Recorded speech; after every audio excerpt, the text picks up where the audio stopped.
If you're feeling frustrated with what seems like rampant cellulitis infections in your patients, don't worry, I've been there. Hi, I'm Elise, and for the longest time, I thought in order to decrease my patients' risk of cellulitis, I had to keep them in a bubble. It wasn't until I discovered these 4 tips that I finally started getting ahead of my patient's cellulitis infections. The first tip is to understand what cellulitis is. Cellulitis is a subdermal infection caused by bacteria getting inside the body. Most common causes include some kind of staph or strep bacteria. Now, technically anybody can develop cellulitis, but our oncology patient population is at an increased risk of developing cellulitis because of their immunocompromised state. Additionally, once a cellulitis infection starts, our oncology patients may have increased difficulty fighting the infection on their own. That's why it's so important that once you suspect cellulitis, you act immediately so that we can manage it pronto. Which is exactly the next tip when it comes to decreasing your patient's risk of cellulitis. You must be able to recognize the signs and symptoms of cellulitis. But you can't stop there. Cellulitis often presents as raised redness that is typically warm, often painful, and usually has very well demarcated edges. So very much these map-like borders. What this means is it's typically not a very gradual normal skin color, a little pink, red, and then it fades back to pink and then normal skin tone. Typically with cellulitis, it is usually very abrupt where the rash is and where the rash is not. And this can help you differentiate between some other common rashes or skin issues we can see in our patient population. Sometimes your patients will also present with a fever, sometimes not. But what cellulitis is absolutely known for is its rapid ability to spread. No joke. I once had a patient who presented with signs and symptoms of cellulitis in the morning, and by that evening was admitted to the hospital because of how quickly that cellulitis spread and became a widespread problem for his entire body. It is not enough for you to just be able to recognize and verbalize and identify the signs and symptoms of cellulitis. You must also ensure that your patient and their caregivers can do the same. They have to be able to recognize, verbalize, identify the signs and symptoms of an impending cellulitis infection because they may not always be with you when it happens. And they need to know, is this a problem? Is this not a problem? And then what to do about it. The next tip to reducing your patient's risk of cellulitis is to maintain skin integrity. Simply put, if there's no break in the skin, there's no opening for the bacteria to then get inside the body. This is how cellulitis tends to happen, right? There is bacteria that is always outside of our body. Thank you, skin, for doing that for us. But any kind of a break or a cut in the skin is a potential opportunity for that bacteria to get inside the skin and start wreaking havoc. So if we can make sure that there's no break or cut or wound in the skin in the first place, that is going to decrease our chances of cellulitis tremendously. So of course, ways that we can do this are making sure that we're not accidentally bumping up against things and cutting ourselves, your patients, of course, but also engaging in different risk reduction strategies to try and prevent any kind of skin break in the first place. For example, many of my patients really like to garden. So one way that we can ensure, or at least decrease the potential risk of them cutting themselves, sticking themselves with some mulch or a stick or a tool or whatever, is by wearing gardening gloves. Additionally, if patients are wearing sleeves, that can also mean that there is a potential barrier between them and any external thing that could cause a cut, a scrape, a wound, etc. while they're out in the garden gardening, right? The last thing we want is for patients to potentially develop cellulitis as a result of something they love doing. If they want to garden, I'm going to make sure that they can do everything possible to enjoy gardening as much as possible. That may mean that we just have to make some modifications. Like I said, gardening gloves, sleeves, maybe wearing long pants while they're out in the garden so they're not getting scratched up by brambles, etc. Another way that I really like to make sure that I am maintaining my patient's skin integrity as much as possible is when it comes to getting their nails done. Now I know this is controversial and I'm probably going to get some pushback on this. However, I live in the South and I will be hard pressed to get between a lady getting her nails done in the South. It is just not something I'm going to do. Maybe that's a Southern thing, maybe that's a Texas thing, I'm not really sure. But I do know that many of my patients have standing appointments with their nail salons to get their nails done every other week. Over the past few years of my practice, I have learned that getting nails done is sometimes really, really important to my patients. It makes them feel connected to their identity, their femininity, and sometimes even their sexuality. I'm not going to get in the way of that.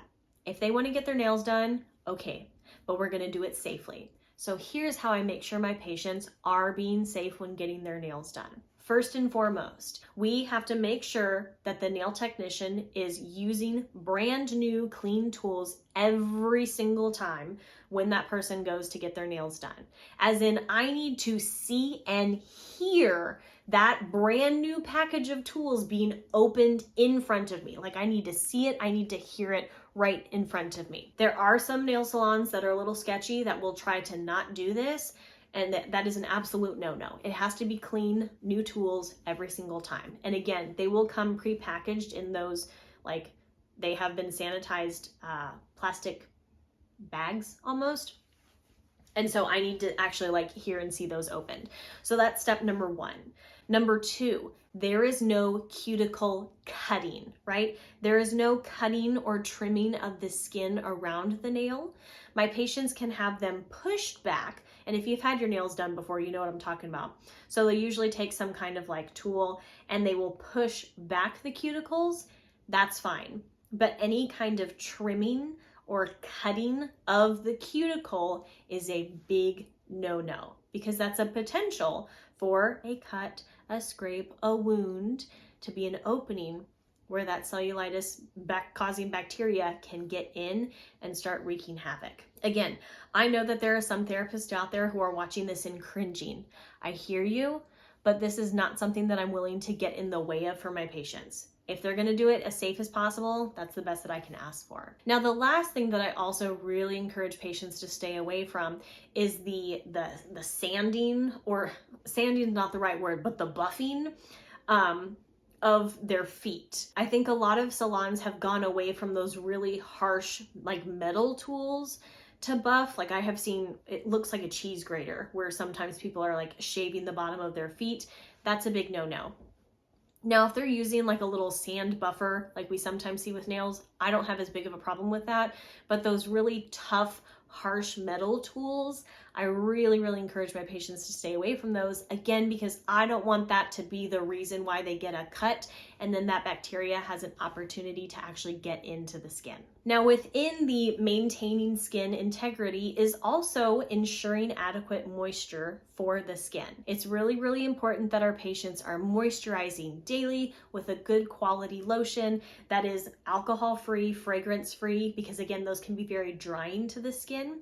And the more moisturized and healthy the skin is, the harder it is for a cut or a break or a scrape, etc. to happen with that skin. So making sure that patients are moisturizing after their showers every day is a great way to make sure that we are moisturizing, keeping that moisture content in the skin at optimal levels so that it's nice and healthy and supple and less likely to get cut, scraped, wounded, etc. Real quick, are you a rehab professional who's looking to dive deeper into treating your patients with cancer?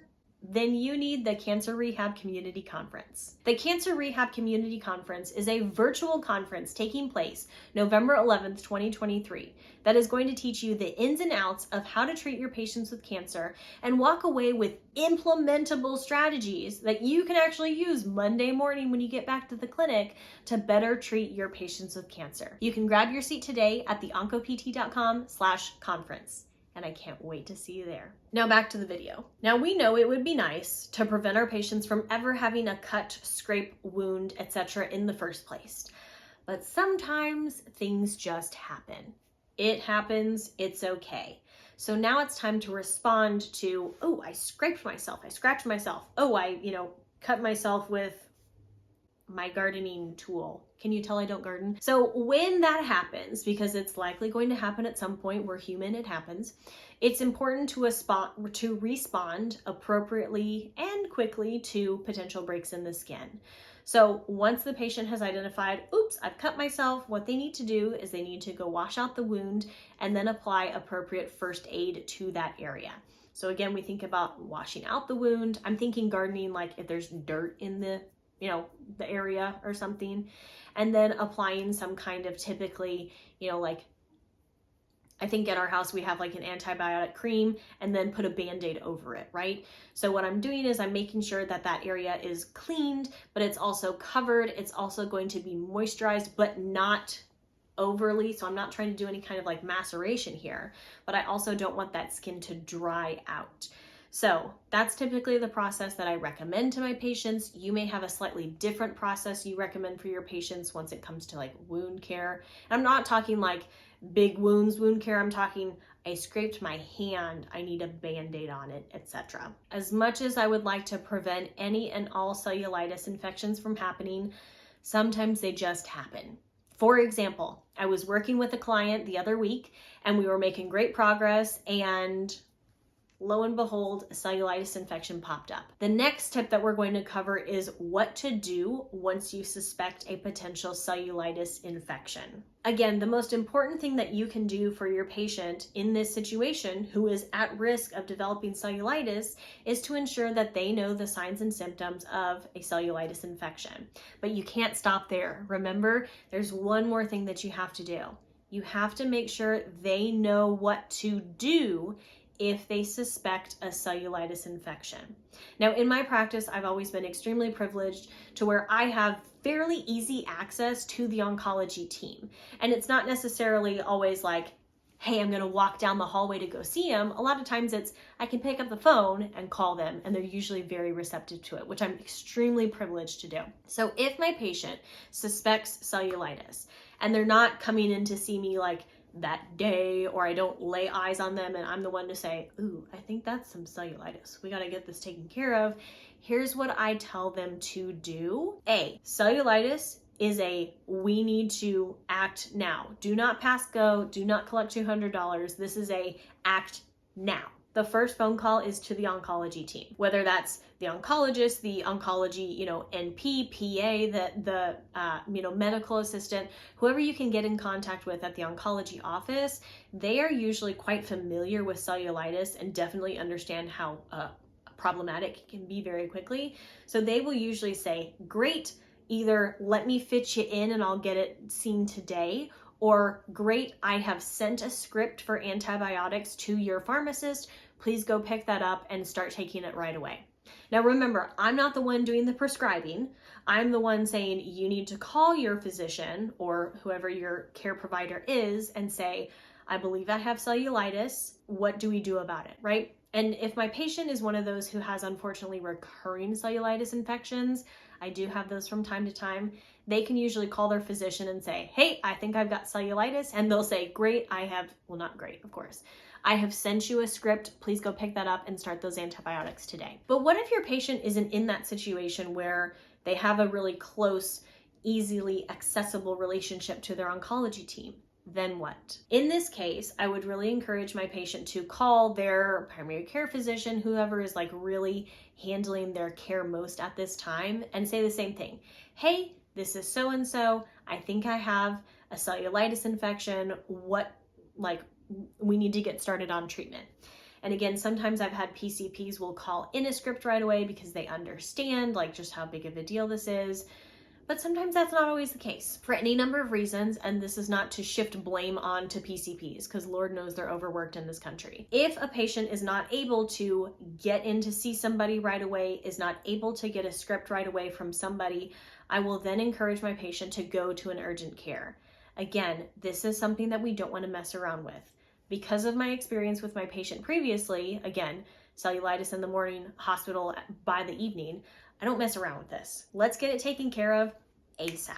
And it's usually taken care of quite quickly with antibiotics, with the right course of antibiotics. Worst case scenario, urgent care. Worst case scenario would be go to the ER, right? If there's not an urgent care available, not open, can't see you, etc., go to the ER. Because again, the last thing I want is for this to turn into something catastrophic for a patient who is already immunocompromised, who already has difficulty fighting infections, and is at risk of really severe cellulitis infections, let's just not mess around with it. Now you know some strategies on how to reduce your patient's risk of cellulitis. But you still may be wondering, how does cancer and cancer treatment cause so many musculoskeletal impairments for my patients? If that's you, I want you to watch this video where I talk all about how cancer and cancer treatments affect our patients, including cause so many musculoskeletal impairments, plus what you can do about them. Thank you so much for watching this video, and I cannot wait to see you in the next one. But until next time, this is Elise with the OncoPT, and remember, you are exactly the physical therapist that your patients with cancer need. So let's get to work.